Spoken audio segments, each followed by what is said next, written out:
네, 안녕하세요. 저는 실리콘밸리 한미봉사회에서 소셜 업무를 담당하고 있는 이지영입니다. 네, 앞서서 저희가 IHSS 개념과 그다음에 IHSS 신청하시는 분들, 레스피언에 대한 설명을 드렸습니다. 만약에 앞에 영상을 못 보시고 이 영상을 보시는 분들, 앞에 영상을 내용을 다 아신다면 상관없지만 길지 않으니까 사실은 그 개념부터 보시고 오시면 이 다음 영상을 이해하시는데 조금 더 쉽게 이해하실 수 있을 것 같습니다. 그래서 이번에는 IHSS 관련된 두 번째 세션이고요. 앞에서 개념과 레시피언에 대해서 설명을 드렸다면 이번에는 그분들을 케어하는 간병인분들, 프로바이더라고 하거든요. 그 프로바이더들의 정보에 대해서 제가 설명을 드리도록 하겠습니다. 일단 프로바이더의 그 자격 요건 및 신청 절차를 설명을 드릴게요. 일단 자격 요건은 선생님들께서 온라인 교육을 받아보시면 아시겠지만 그 서류를 사인업하는 게 있어요. 근데 거기에 보시면은 당신의 범죄 경력이 있습니까? 이런 것들을 물어봐요. 왜냐?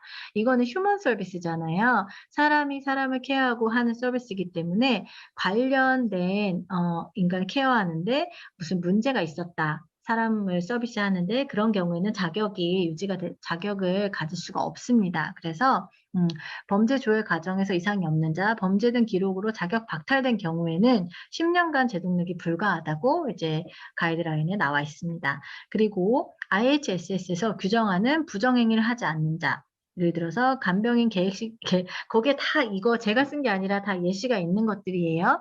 간병인 개인 식사 시간을 서비스 시간에 포함하는 행위, 환자가 승인하지 않은 시간을 타임시트에 적는 행위. 그 다음에 뭐 이런 건 아주 기본이고 어르신들을 인격적으로 무시하는 언행과 뭐 이런 것들을 했다. 이렇게 해서 부정행위가 발각됐던 경우에는 이 서비스를 계속 하실 수가 없습니다. 그런 다음에 이제 보통 위에서는 크게 걸리는 분들은 없으세요. 세 번째는 이제 온라인 교육을 이수를 하고 각 카운티에서 제공하는 오리엔테이션 및 인터뷰를 통과하면 그 다음에 지문 인식을 하게 되어 있습니다. 그럼 그 지문 인식에서 앞에서 우리가 범죄 경력이나 뭐 내 백그라운드에 대해서 이야기했던 것들 있잖아요. 그런 것들을 체크를 해서 문제가 없다고 하면은 이제 프로바이더 넘버를 받으실 수가 있습니다. 네, 여기 화살표로 다시 한번 설명을 드려볼게요. 첫 번째는 온라인 교육을 실시를 합니다. 그래서 만약 어떤 분들 나는 컴퓨터를 잘 못하고 영어도 잘 못한다 하시는 분들은 저희한테 연락을 하시면 저희가 산타클라라 카운티 안에 계신 분들 또 인근 뭐 알라메다에 계시지만 산타클라라 카운티에 계신 어르신들한테 서비스를 하고 싶다 하시는 분들까지는 저희가 모셔서 온라인 교육을 하실 수 있도록 세팅을 해드려요. 그래서 온라인 교육을 다 들으시는데 보통 1시간 정도 걸립니다. 그래서 온라인 교육을 들으시면 마지막에 저희 이 모든 정보는 산타클라라 카운티 기준으로 설명을 드리고 있습니다. 각 카운티마다 만들어진 사이트나 조금 뭐 이런 내용들이 다를 수가 있으니까 참고만 하셔요. 다른 지역에 사시는 분들은. 그래서 온라인 교육이 끝나면 저희 같은 경우에는 마지막에 인터뷰 가능한 날짜를 몇 개 준 다음에 거기서 이제 고르도록 되어 있어요. 예전에는 이 인터뷰가 없고 대신에 그 공동으로 모여서 하는 그룹 오리엔테이션이 있었거든요. 한 달에 2번. 그러면 내가 이제 온라인 교육을 마쳤다는 것을 프린아웃을 해가지고 그거를 가지고 오리엔테이션에 가서 그 교육을 듣고 거기서 바로 핑거프린트를 하면 끝났었는데 요즘에는 코로나다 보니까 집합 교육이 조금 어려워요. 그래서 그 제한한 날짜들 중에 내가 가능한 날 인터뷰 날짜로 정하면 저희 카운티 같은 경우에는 1분도 어기지 않고 그 시간에 전화가 오더라고요. 전화가 오면 또 어떤 분들 걱정하세요. 나 영어 잘 못하는데 이거 어떻게 하지? 막 걱정하시는데 정 불안하시면 저희가 같이 인터뷰를 해드리고요. 아니신 경우에는 아주 기본적인 거 물어봐요. 이제 온라인 교육을 하실 때 그 웹사이트에 내 정보를 레지스트레이션 하거든요. 등록을 해요. 그러면 거기에 내 이름, 내 소셜 넘버, 내 전화번호, 뭐, 그 다음에 뭐, 내가 관련된 우리 집 주소 이런 것들을 쓴단 말이에요. 이제 그런 게 맞는지 인포메이션을 확인하는 거기 때문에 그렇게 어려운 영어들은 아닙니다. 네, 그 다음에 인터뷰가 끝나면 이제 지문을 등록을 하시러 가요. 라이브 스캔을 하러 가셔서 거기서 등록을 하시면 이제 선생님들의 역할은 끝나는 거예요. 그러면 이제 그 라이브 스캔하는 오피스에서 카운티로 선생님들의 그 백그라운드 책 정보를 보냅니다. 그러면 카운티에서 심사를 해서 크게 이상이 없다 하시면 보통 백그라운드 그 라이브 스캔하고 3주나 4주 안에 선생님들 집의 우편으로 이제 Your Provider Number ID 해가지고 ID 넘버 해가지고서 편지가 올 거예요. 그럼 이제 그때부터 일을 시작하실 수가 있습니다. 네, 프로바이더들이 하는 임무나 역할은 무엇이냐? 첫 번째, 주나 카운티 직원과 협력해서 필요한 서비스를 제공한다라고 하는데, 예를 들면 집안일, 장보기, 병원 동행, 목욕하는 거, 식사 지원하는 거. 그러니까 모든 어르신들한테 이 모든 걸 해야 된다는 게 아니라 이런 서비스들을 해야 되는 가운데 어르신들이 주로 필요로 하는 것들을 도와주시면 됩니다. 예를 들어서 목욕을 혼자 하실 수 있는 분들한테 억지로 가서 목욕을 도와드리라는 게 아니에요. 어르신들이 혼자 생활하기 어려운 부분들이 있어요. 나는 아직까지는 누가 내 부엌에 와서 요리하는 것보다 내가 하는 게 나아. 근데 나는 차를 운전을 못하니까 병원을 같이 가줬으면 좋겠어. 이런 어르신들이 계시다면 이제 그런 분들은 병원 동행하는 서비스를 주로 해주시면 돼요. 그래서 클라이언트의 니즈에 맞는 것들을 선생님이 서비스를 제공해 주시면 되고요. 그 다음에 환자가 카운티에서 부여받은 시간 외에는 근무를 하실 수가 없습니다. 앞에서도 말씀을 드렸었는데 아주 중증 환자여도 최대 283시간이에요. 근데 24시간 누군가를 케어한다는 거 말이 안 되잖아요. 내가 잠도 자야 되고 화장실도 가야 되고 아까 앞에서 내가 식사하는 거를 타임시트에 포함시키면 그것도 프라우드라고 했기 때문에 24시간 케어는 인정되지가 않아요. 그래서 그런 것들을 참고하셔서 카운티에서 부여받은 시간까지만 일을 하실 수가 있고요. 그 다음에 또 선생님들께 중요한 임무가 있는데 서비스 대상자의 신체적이나 정신적 고립이나 방임, 성적 학대 등에 관련돼서 그런 학대가 의심이 되거나 확인이 된 경우에는 선생님들은 그분들의 케어기버, 프로바이더이기 때문에 카운티에 신고해야 될 의무들이 있습니다. 그리고 선생님들 중에 어떤 분들은 치매 환자를 돌보실 거고 어떤 분들은 심장이 안 좋으신 분들을 돌보실 거고 어떤 분들은 이제 뭐 당뇨가 있으신 분들을 돌보실 수도 있잖아요. 그래서 내가 간병인으로서 나는 그런 것들에 대해서 조금 더 배우고 싶다 하시는 경우에는 이 밑에 이거 산타클라라 카운티 기준이에요. 다른 카운티도 아마 있을 건데요. 여기에 들어가시면은 뭐 심폐소생술이라든지 치매 환자 간병 어떻게 해야 되는지 이런 교육 자료들이 있으니까 참고하시면 좋으실 것 같습니다. 네. 그래서 여기를 보시면 되고요. 그다음에 그리고 만약에 이런 것들을 봤는데 다 아직은 영어로 되어 있어요. 그래서 나는 한글로 이런 교육들이 필요합니다 하면은 저희 기관에서도 그런 니즈들이 모여지면은 이렇게 온라인으로 영상도 올리고 때로는 이제 집합해서 줌으로 이제 수업도 하고 하니까요. 그런 니즈가 있으시면은 저희한테 연락을 해주셔도 좋습니다. 네. 그리고 참고로 하나 더 말씀드릴게요.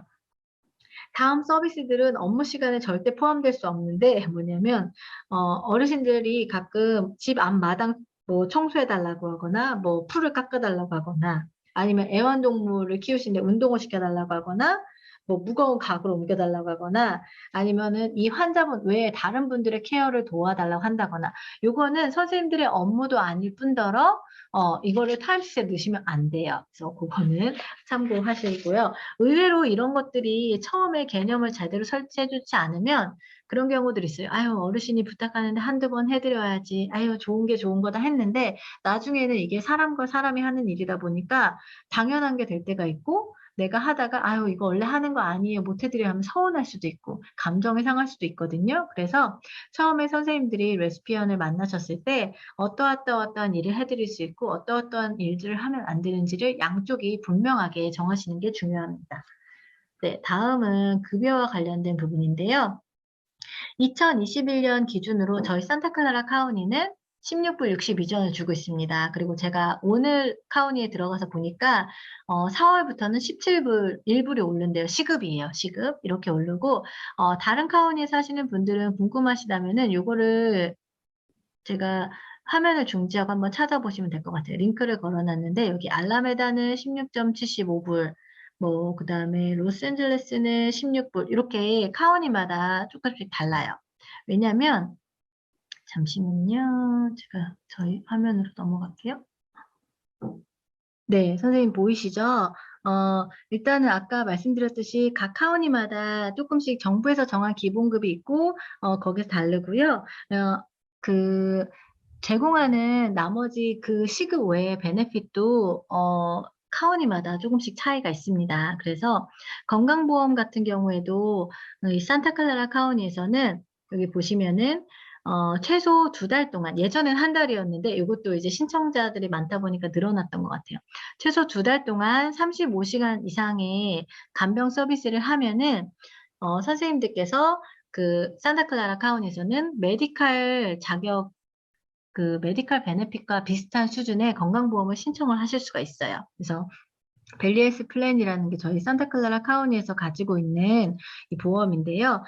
그러면은 이제 일반 어르신들께서 메디칼 그 세컨더리 보험 있잖아요. 거기서 받으시는 서비스들을 받으실 수 있는데 완전 무료는 아니고 선생님들께서 받으시는 월급에서 매달, 그러니까 한 번이에요. 25불씩 공제가 됩니다. 그런데 이거는 내가 35시간 이상씩 했다, 2달 이상 했다고 모두가 자동으로 가입되는 게 아니에요. 왜냐하면 어떤 분들은 기존에 뭐 가족분들을 통해서 더 다른 좋은 보험을 가지고 있을 수도 있고, 어떤 분들은 내가 이 보험이 필요 없을 수도 있잖아요. 그렇기 때문에 2달이 됐다고 하면은 선생님들께서 전화를 하셔서 어플리케이션을 요청을 하셔야 돼요. 그러면 카운티에서 프로바이더 선생님들한테 이 어플리케이션을 보내주거든요. 인슈런스를 신청할 수 있는 어플리케이션을 보내주면 그때 선생님들께서 그것을 작성을 해서 내면 그 다음 달부터 적용이 됩니다. 그리고 반대로 내가 이 보험 간병인을 이달에 못하게 됐어요. 왜냐면 케어하던 어르신이 이 타주로 이사를 가셨거나 아니면 병원에 들어가셨거나 돌아가셨거나 아니 무슨 사정이 있어서 간병을 중단하게 됐을 때 그 보험이 바로 끊기는 거는 아니고요. 한 달간의 유예 기간을 줍니다. 그래서 그 한 달 동안 다른 레시피언을 구하시면은 그 보험이 계속 유지가 될 수 있어요. 네. 그리고 여기 산타클라라 카운티에서는 벨리에스 플랜 그 기본 보험 외에 치과보험, 안과보험 등의 지원도 하고 있습니다. 그리고 신청하시면 무료 교통카드도 받을 수 있고요. 예전에는 없었는데 이제 시크리브 병가가 신청을 하실 수가 있게 되었습니다. 그리고 2022년 7월부터 새롭게 시행되는 건데요.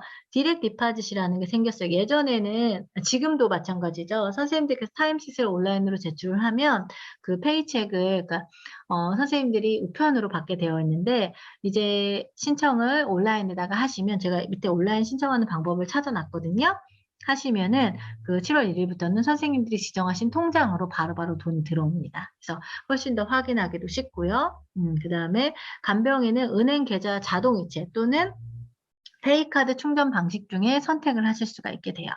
그리고 디렉티파드 신청 방법은 우리가 타임시트 올리는 사이트 있잖아요. 그 포털 사이트에서 신청을 하시면 되는데 여기 두 번째 메뉴 파이낸셜이라고 되어 있는데 제가 그거를 밑에서 보여드릴게요. 그리고 아까 페이카드 충전이라고 했는데 그게 뭐냐라고 물어보시는 분들을 위해 설명을 드리면 은행 어카운트가 없거나 자동이체를 원하지 않는 분들 계세요. 그럴 경우에는 이제 옵션 중에 페이카드를 신청하실 수가 있습니다. 네, 이런 것과 관련해서 궁금하신 것들은 저희한테 문의하시면 저희가 안내해 드릴 수도 있고요. 카운티에 전화하시면은 카운티에서도 안내를 받으실 수가 있습니다. 디렉트 디파짓 신청하는 방법. 이 온라인 웹사이트, 선생님들 익숙하시죠? 타임시 작성하시는 분들은 아실 거예요. 그래서 타임 엔트리에 가시면은 이제 타임시 작성하시는 게 나올 거고, 이 두 번째 메뉴, 파이낸셜 중에 눌러보면 페이먼트가 있고, 리브인 프로바이더가 있고, 밑에 디렉트 디파짓이라는 세 번째 메뉴가 있습니다. 여기서 이거를 클릭을 하시면 선생님께서 디파짓을 어떻게 할 건지 이게 나오고요. 여기 세 개 중에 선택하시면 돼요. 내가 이 디렉티파를 처음 신청하시는 분들은 New를 누르면 되고, 내가 어카운트를 예전에 받던 거에서 다른 어카운트를 바꿀 거야 하시면 Change 하시면 되고요. 난 디렉티파지 못 받겠어 하시면 Cancel 하시면 돼요. 이렇게 누른 다음에 Next를 누르면 이제 다음으로 처리가 됩니다. 그래서 요거는 나중에 제가 또 한번 실질적으로 하시는 분들한테 양해를 구해서, 왜냐면 이게 개인정보가 들어가야 되기 때문에 이제 그분들이 양해를 해주시면 제가 하는 방법들을 찍어서 또 영상을 한번 올려보도록 하겠습니다. 네. 그리고 앞에서 2022년, 2021년 그 산타클라라 카운티에서 IHS 서비스와 관련돼서 변화들이 많이 있었다. 그중에서 하나가 이 포털 사이트 일렉트로닉 시스템을 조금 더 구축하고 강화시켰는데 그중에서 프로바이더를 직접 온라인에서 채용할 수 있다. 이렇게 바뀌었거든요. 그래서 두 가지 방법이에요. 예전에는 레스피언이 어르신들이 카운티에다 간병인 고용 신청서를 직접 제출했는데 편지가 오고 가는 시간, 이게 담당자한테 도착하는 시간 이런 것들이 오래 걸렸단 말이에요. 근데 두 번째 방법은 여기서 이제 보면 타임시트 말고 그 옆에 hire provider라고 되어 있어요. 내가 간병인을 채용하겠다는 거거든요. 여기를 누르시면 프로바이더 넘버를 누르시고 그 다음에 그분의 인포메이션 넣고 언제부터 일하실 건지 이런 것들을 넣으면은 하실 수가 있습니다. 이것들도 선생님들이 요청하시면 제가 혹시 하이어 하시는 분 있으면은 이게 저도 제가 프로바이더 넘버나 레시피언 정보를 개인 정보를 갖고 있는 건 아니기 때문에 영상을 다 담을 수는 없어요. 그런데 이제 누군가가 뭐 하이어를 하는 걸 저한테 요청하면 제가 양해를 구해서 그분이 오케이 하신다면 그걸 동영상으로 찍어서 제가 한번 하시는 방법들을 안내를 해드려 보도록 하겠습니다. 네, 마지막으로 한미봉사회에서 하고 그러면 이 IHSS 간병인 지원을 하기 위해서 어떤 것들을 하고 있느냐 제가 설명을 드릴 건데요. 이렇게 제가 온라인 세미나 유튜브로 강의 같은 것도 올리기도 하고요. 예전에는 이런 것들을 모아서 함께 교육하는 시간들이 있었어요. 근데 지금은 아무래도 코로나 때문에 모이는 게 위험하다 보니까 저희가 온라인 유튜브 채널을 통해서도 올리기도 하고요. 또 하나는 저희 웹사이트가 있습니다. 그래서 구글에다가 KACSSV, 저희가 Korean American Community Services, 그 다음에 실리콘밸리거든요. 그래서 KACSSV인데 이렇게 구글에다 치셔도 되고요. 아니면 한글로 실리콘밸리 한미봉사회라고 치셔도 되고 아니면 여기 나와 있는 웹사이트 주소 있잖아요. www.kacssv.org 여기로 하셔도 됩니다. 그래서 거기 브리징 프로그램이라는 데를 들어가시면 브리징이란 저희가 소외된 분들과 세상과의 연결고리가 되고 싶다, 연결다리가 되고 싶다 해서 만든 프로그램 이름이에요. 그래서 거기 안에 IHSS, 그러니까 프로바이더를 해주시는 분들은 정말 소중하신 분들인 게 집에서 특히 코로나 기간 동안 혼자 고립되고 가족분들도 이제 멀리 계시거나 해서 연락이 잘 안 되고 내가 생존의 위협을 받고 있을 때 선생님들이 그분들과 세상을 소통하게 해주시는 역할들을 하는 매우 중요한 분들이거든요. 그래서 그런 분들이시라는 거를 설명을 드리고 여기 보시면 제가 지금 설명했던 것들 어떻게 하는지, 그 다음에 IHS 자격은 어떻고, 그다음에 어떻게 서류를 접수해야 되는지 이런 것들을 자료들을 그 메시지 보드에 올려놨으니까 이런 것도 한번 참고해 보시면 좋을 것 같습니다. 그리고 저희한테 직접 질문을 주셔도 좋고 전화를 하셔도 좋고요. 아니면 여기 Q&A 세션도 있으니까 거기다 문의를 하시면 저희가 또 답변을 해드리기도 합니다. 네, 그래서 저희가 웹사이트를 이렇게 운영을 하고 있고요. 그다음에 환자분들을 위해서는 저희가 어떤 역할들을 하느냐, 프로그램을 어떻게 신청하는지 절차나 신청 서류가 무엇인지 안내도 해드리고 직접 신청하시는 게 어렵다고 한다면 저희가 신청 대행도 도와드립니다. 그리고 이런 분들께서 간병인 분들이 뭐 어떤 분들은 영어를 잘하시는 분도 있지만 어떤 분들은 내가 케어하는 거는 자신이 있는데 영어는 조금 어려워 하시는 분들이 있어요. 근데 만약에 어르신들이 뭐 중요한 검사를 받으러 가야 된다거나 병원에 가야 되는데 뭐 통역이 필요하다 하는 경우에는 저희가 무료로 의료 통역 업무를 지원을 해드립니다. 그래서 그런 경우에는 저희한테 요청을 하시면 되고요. 그다음에 이 모든 서비스는 산타클라라 카운티 안에 있는 분들한테만 죄송하지만 제공이 되니까 참고해 주세요. 그리고 어르신 분들이 내가 이번에 내가 하던 간병인이 못하게 됐는데 혹시 간병인 소개시켜 줄 수 있습니까? 나는 이러이러이러한 일을 도와줄 사람이 필요합니다라고 하시면 저희가 간병인 웨이팅 리스트가 있습니다. 그래서 매칭이 되는 분들이 있다면 소개를 해드리고요. 만약에 내가 하던 간병인이 이제 못하게 돼서 다른 간병인을 구하려고 하는다면 그런 아까 온라인에서 어떻게 간병인 변경하는지 이런 것들 설명을 드렸는데 이제 그런 것들이 어려우신 분들은 저희가 대신 변경하는 것도 도와드립니다. 그리고 온라인 어카운트, 요즘엔 타임시트를 제출하고 모든 정보들을 확인하는 것들이 온라인으로 이루어지기 때문에 어르신들 같은 경우에는 뭐 이메일도 없고 스마트폰이 없는 경우들도 대부분이세요. 그럴 경우에는 저희가 이메일 만드는 거, 그다음에 온라인 어카운트 등록하는 거, 그다음에 타임시트 매달 관리하는 거 이런 것들을 저희가 다 안내하고 도와드립니다. 그리고 IHSS 관련해서 서류 같은 게 오면 모르시는 경우들이 있어요. 그럴 경우에는 저희가 다 번역하고 어떻게 조치하라고 안내를 해드리기도 하고요. 만약에 간병인이 갑자기 무슨 일이 생겨서 뭐 이런 경우들이 있었어요. 간병인 가족분이 한국에서 갑자기 큰일을 당해서 한국에 가셔야 된다. 이럴 경우에 간병인이 없잖아요. 그럼 저희가 임시로 긴급 간병인을 무료로 파견을 해드리는 것도 합니다. 그리고 간병인과 레시피언, 그러니까 어르신들이 어떻게 하면 관계를 올바르게 유지하는지 그런 교육들도 하고 있어요. 어떤 분들은 이렇게 얘기하세요. 나는 돌아가신 어머니가 너무 그리웠는데 이렇게 어르신을 도우면서 엄마를 다시 만난 것 같아. 이렇게 얘기하시는 분도 있지만 어떤 분들은 너무 예민하고 까탈스럽고 나를 너무 종부리듯 해서 힘들어요. 이러신 분들도 있어요. 그래서 그런 그 어떤 것까지 우리가 적정하게 서비스를 요청을 하고 또 거절해야 되는지 이런 것들에 대해서도 저희가 교육을 하기도 합니다. 네. 다음은 이제 프로바이더들을 위한 지원인데요. 앞에서 설명해 드렸던 것들이에요. 타임시 간병인 활동에 필요한 각종 업무라고 했어요. 왜 그러냐면 저희는 간병인 한 분 한 분 구하는 게 너무 소중해요. 그러니까 저희 기관에 도움이 되는 거는 하나도 없지만 어르신들 입장에서는 아까도 말씀드렸듯이 세상과 소통하는 유일한 끈이 되실 수도 있는 분들이거든요, 선생님들께서. 그래서 근데 어르신들 케어한다는 거, 아픈 분 케어한다는 게 참 힘들어요. 육체적으로도 힘들고 정신적으로도 힘들 수 있는 부분이기 때문에 저희가 그 외에 신경 써야 될 업무들은 가급적이면 다 도와드리고 싶은 거예요. 그래서 나는 타임시트 작성하는 거 잘 모른다 하시면 저희가 다 교육해드리고 작성해는 거 도와드리고요. 그 다음에 온라인 어카운트 같은 거 어떻게 하는지 몰라요 하시면 그것도 다 도와드리고 나는 간병인 자격을 땄는데 아는 환자가 없어요. 소개 좀 해주세요. 그러면 아까 말씀하셨듯이 간병인 분들이 원하시는 시간 가능한 서비스 이런 것들을 해서 매칭되는 레시피언이 있으면 소개도 해드립니다. 그리고 내가 보험이 없는데 이 간병인 2달 35시간 채웠거든요. 갔는데 보험 신청 어떻게 해야 되는지 몰라요. 이런 경우에 저희가 보험 신청하는 것도 도와드리고요. 또 간병인 분들이 병원 가야 되는데 말했듯이 통역이 필요하다 하면 저희가 통역 서비스도 지원을 해드립니다.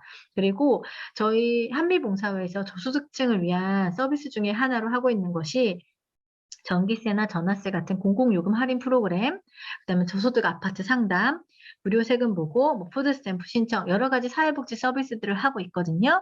그리고 올해부터는 뭐 연금 할 때 연금 SSA 신청하는 거에 대해서 뭐 카운셀링 받는 거 이런 것들까지 저희가 다 하고 있기 때문에 간병인 분들은 특별히 저희가 상담을 요청하시면 잘 도와드려 보도록 하겠습니다. 그리고 간병인만 도와드리는 거는 아니에요. 저희 모든 전화 주시는 많은 분들, 이 지역에 사시는 분들은 도움을 드릴 건데 만약에 간병인 하고 계시다고 한다면 저희가 더 특별히 감사하는 마음으로 도와드릴 수 있다는 얘기입니다. 그리고 간병 업무를 하시는데 뭐 스트레스나 뭐 교육이 필요하다 하시는 것들 저희한테 얘기하시면은 저희가 뭐 스트레스 대처 훈련 프로그램이라든지 아니면은 아까 말씀드렸던 뭐 심폐소생술, 뭐 치매 환자를 뭐 보는 스킬, 뭐 당뇨병 환자의 뭐 식단 관리 이런 것들에 대해서도 저희가 관련 전문가들을 초청을 해서 강의도 해드릴 수가 있습니다.